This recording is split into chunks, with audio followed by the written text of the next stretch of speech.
Yeah. So, whatever it is, real estate developer, whatever somebody wants to be, again, my best advice is find the best in the business at what it is you want to do and go work for them and learn from them. Yeah. That would be my best advice, and learn that business, whatever it is you want to do. Go learn for that individual, work for them. You will shorten your learning curve or your career path.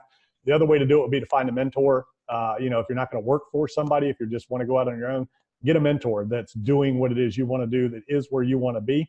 They will shorten the learning curve. They'll get you there 10 times faster.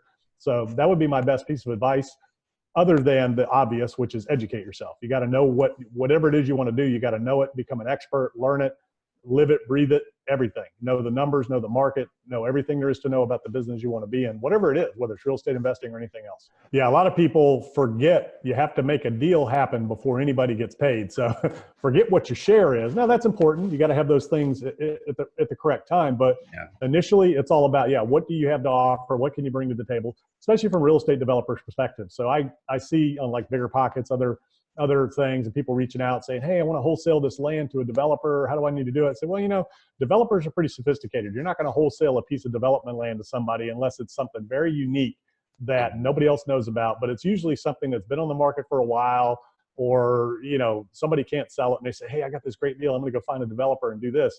It doesn't work that way. All they're thinking about is, I want to make a quick buck. Instead of thinking about how can I bring value to an individual or an organization, like you just said. So when you put it in that perspective first, how can I serve others? Then, everything, the doors will start to open. If you try to create value, find value, bring value to others, everything else will take care of itself. Now, you do have to iron out specific details in writing, who and how the structure of the profits are going to lay out. That's a very important detail, but that's after you bring some value to the table. I would have started out in the development world, in the big deal world, and just started from there and went from there, instead of, starting the way I started. Again, I was where I was, and the projects and the things I was doing were, that's just all there was. We were building big beach houses and doing some small commercial deals. But knowing what I know now, I would have started with a big commercial outfit, development outfit, and just hit the ground running. So that is an interesting question. So let's put some more zeros on it. Right? So for me and for other people, let's frame it in the question of $100 million. Okay.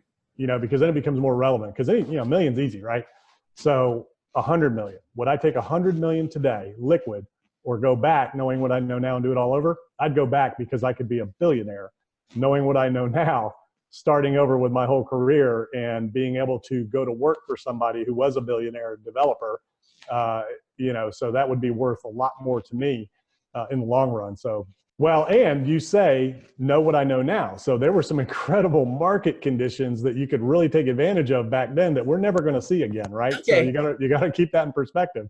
That's why I say that, because, the easy credit and all that, I could easily, who knows how much you could turn 100, you could create that would be much more valuable than $100 million today. It doesn't go as far today as it would have back then with the credit environment that we had. So it's an interesting contemplation for sure. At my age, I'm less likely to take big risk. So I have to move a little slower, do things a little different. You go back then when you have no kids, no family, you can do a lot of things that you can take a lot more risks. You can move a lot faster.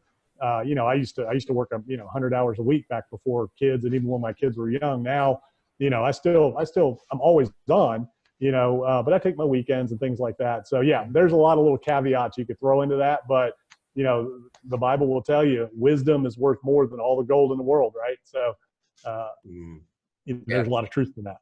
So a number of ground up projects right now. I've got some hotel projects I'm working on, and some opportunity zones, some ground up multifamilies, and some big adaptive reuse projects. So, my goal this year is to get about 100 million in the development pipeline, and start bringing that out of the ground this year, so I can complete, around that over the next year or two. So I'm really excited about some of these opportunities with the opportunity zones that have come about this year. There's a lot of capital chasing those deals, and there's a lot of opportunities out there that are different and interesting, based on that structure. So it's going to be a lot of fun here the next couple of years, especially 2019. This is the year to deploy the capital to gain the most benefit from that new law with opportunity zones. And there's a lot of big projects that are taking advantage of it. So it's going to be a neat year to see what the impact of that new legislation has.